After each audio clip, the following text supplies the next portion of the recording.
Bienvenue dans cette vidéo où nous allons nous présenter sur la suite de nos formations. Donc ici, nous allons voir les dispositifs de protection. Donc nous ferons un ensemble de vidéos où nous allons voir les fusibles, les disjoncteurs ainsi que les parafoudres. Donc pour ce qui est des fusibles, donc on a vu l'utilisation des fusibles dans les boîtes de jonction ici. Donc cette vidéo on va essayer d'être longue parce qu'on va aborder en même temps le rôle, on va dire, et les caractéristiques. Comme rôle, de manière simple ou simpliste, on va dire que le fusible sert à protéger les différentes branches de nos chaînes PV contre les surintensités.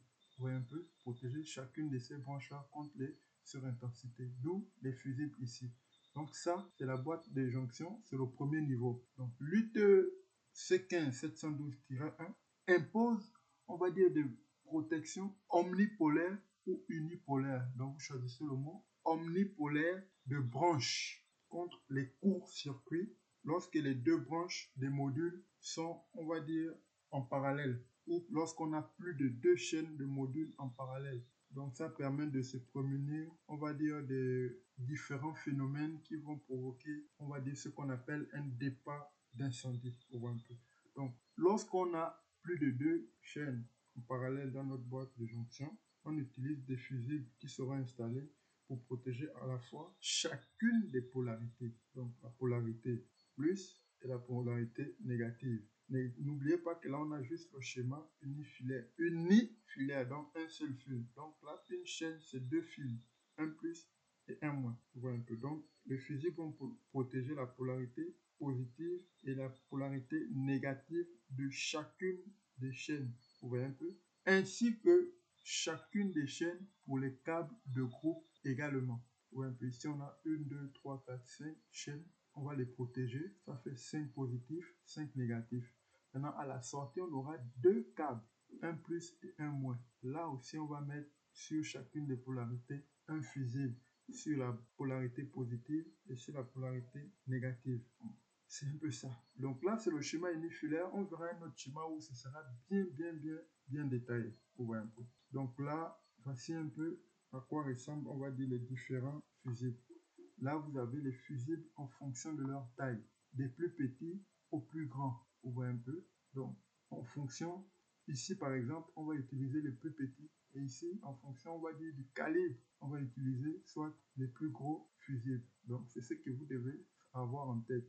Maintenant, on va dire ces fusibles ont certaines spécificités qu'il faudra reconnaître. Vous voyez un peu. Donc, la première spécificité, elle est marquée ici. Vous voyez un peu. Là, c'est GPV. Donc, ce sont des fusibles de type GPV qui sont conformes à la norme NF-EN 60-269-1 ou bien IEC 60-269-1. Elles sont conformes à chacune de ces normes-là. Vous voyez un peu. Ensuite, comme spécification, elles doivent avoir par exemple des tensions assignées. Vous voyez un peu. Donc là, on a par exemple des tensions jusqu'à 1000 volts DC.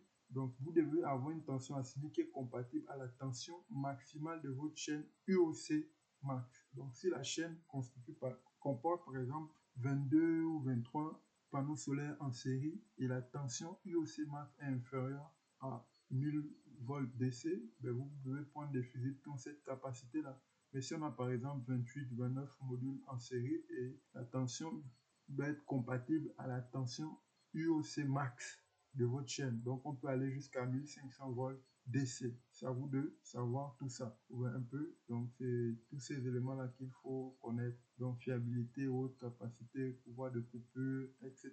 Donc, on va pas lire tous ces choses-là. Donc, ce qu'il faut connaître ici, premièrement, c'est pour pouvoir bien dimensionner, on va dire, votre fusible, c'est le courant de court-circuit de la chaîne. Donc, ça, c'est sur le panneau solaire. Le courant ISC max, donc courant de court-circuit de la chaîne qui est lié à un surensoleillement.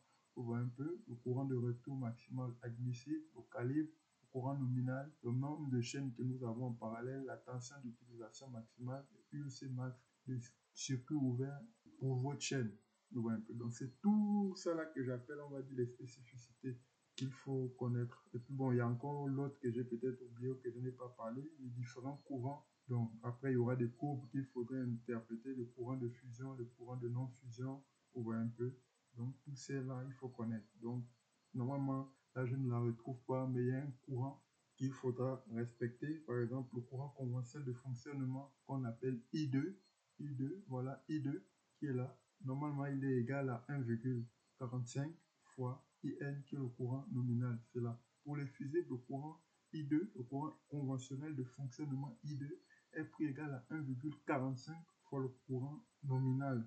Vous pouvez un peu le calibre de notre fusible. Donc IN, c'est le courant nominal dans le cadre de chaîne. Vous voyez un peu. Donc c'est un peu ça. Donc on a vu ici. Maintenant, ce que je voulais présenter, c'est ici par exemple. Donc on a vu ici, comme c'est le schéma unifilaire, c'est pas bien représenté. Donc avec ce schéma là par exemple, vous allez remarquer, donc au premier niveau de protection, vous voyez un peu chacune des chaînes avec ses polarités, plus, et ici, plus, chacune. Là on a 3 chaînes, on va dire. Les côtés plus ont leur fusible, et les côtés moins ont également leur fusible. Vous voyez un peu. Donc là on est au premier niveau de la boîte de jonction, ici aussi.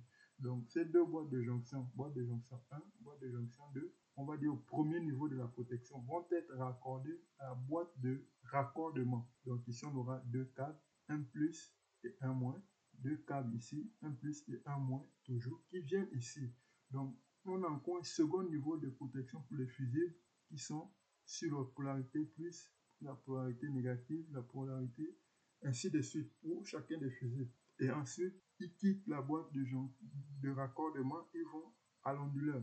Souvent, ils passent aussi par des coffrets de protection DC, mais ils peuvent aller directement sur l'onduleur. Ça dépend du type de montage qu'on a choisi. Donc, je choisis ce schéma-là pour mieux représenter les choses ici. Parce qu'on va dire ici, c'est pas le schéma unifilaire, mais on a au moins deux représentations du cadre différentes, le moins et le plus. Donc, chaîne, boîte de jonction, à l'intérieur, on a nos portes fusibles, sectionneur porte fusible, vous avez l'interrupteur sectionneur ici, et vous avez à la sortie des parafoudres DC. Ici aussi, vous avez les parafoudres DC à la sortie. Donc là, on va dire tout est clair et bien détaillé pour vous. Donc, qu'est-ce que je peux encore ajouter? Donc là, il faut peut-être aller voir, on va dire une fiche technique, c'est ça. On a vu ici, on a vu ici, on a parlé des différents courants, vous voyez un peu. Donc, vous pouvez vous procurer ces documents. Par exemple, celui-là, c'est voilà une fiche technique ou un catalogue. Vous venez ici, c'est là, c'est écrit quoi? Catalogue 2021. La marque, c'est quoi? Le fabricant, c'est Socomec. Vous voyez un peu, c'est marqué ici, Socomec. Vous voyez un peu. Donc là, il a toute sa gamme, on va dire, de fusibles de courant nominal 1 ampère à un courant nominal de 600 ampères. Les gros fusibles là seront utilisés à ce niveau et les petits fusibles seront utilisés à ce niveau. Donc on va voir une fiche technique, vous voyez un peu. Donc de manière, on va dire résumée, ce que vous devez savoir, c'est que là par exemple, on a une fiche technique d'un des fabricants de fusibles. Là on a pris des fusibles cylindriques de type ABB. Donc là on a pris les plus petits en termes de taille, vous voyez un peu, 10,3 x 38 mm, ou un peu. Donc ce qu'il faut reconnaître ou retenir premièrement, c'est d'abord la taille du fusible. Vous voyez un peu, il ne faut pas regarder le nom là, ça c'est un nom de fusible parce que c'est ABB le fabricant. Vous allez sur un autre catalogue de fabricant, vous allez avoir un autre nom. Donc c'est pas important de retenir ce nom. Il faut savoir qu'ils sont conçus pour des tensions jusqu'à 1500 volts. Mais les 1500 volts coûtent plus cher. Donc en fonction du projet que vous avez dimensionné en bureau d'études, vous voyez un peu, vous savez déjà si votre chaîne, la chaîne constituée par les strings UOC max, dépasse 1000 ou est inférieur à 1000 volts DC. Donc en fonction de ça, vous savez déjà le type de fusible en fonction de la tension que vous allez choisir. Ça c'est deux. Donc la taille est importante. Deuxièmement, on voit ici que c'est le courant nominal, IN. Donc là on a les fusibles qui vont jusqu'à 30 ampères. Après ici on a des calibres qui vont jusqu'à 32 ampères. Vous voyez un peu, ici c'est pour les 1000 volts et ici c'est pour les 1500 volts DC. Vous voyez un peu. Donc le courant nominal est important. Après la taille du fusible, on a le courant nominal, après on a la tension nominale de fonctionnement, donc 1000 volts DC ou 1500 volts DC. Ensuite, on a ce qu'on appelle la tension assignée, 1000 volts DC, on a vu ça, et là vous avez la capacité de coupure, ou le pouvoir de coupure simplement, ou un peu, c'est en kiloampères. Donc pour ce type de fusible, on a 10 kiloampères, et là on a 500 kiloampères. Ça c'est ce qu'on appelle le pouvoir de coupure. Voilà. Voici résumé de manière simple ce qu'il faut savoir sur une fiche technique d'un fusible. Après, bon, on n'a pas trop défini les choses parce que bon, on suppose que vous connaissez. Mais sinon, voilà la fonction. Dans le fusible GPV, ce COMEC assure la protection des installations contre des surintensités liées au courant inverse qui peuvent apparaître dans les installations photovoltaïques. Voilà, ça c'est, on va dire, la fonction première du fusible. L'objectif de cette vidéo, c'était de connaître le rôle. Donc le rôle, c'est de protéger. Et on a vu également les caractéristiques, ce qu'il faut retenir de manière principale: la taille, le courant nominal, la tension de fonctionnement et le pouvoir de coupure. Donc avec tout ce que nous venons de voir là, on va dire que on vient de finir avec les fusibles. Donc dans la prochaine vidéo, on va attaquer les disjoncteurs et on finira par les parafoudres. Donc vous pouvez vous procurer tous ces documents sur internet. On va s'arrêter là. Je vous remercie pour votre aimable écoute. À très bientôt.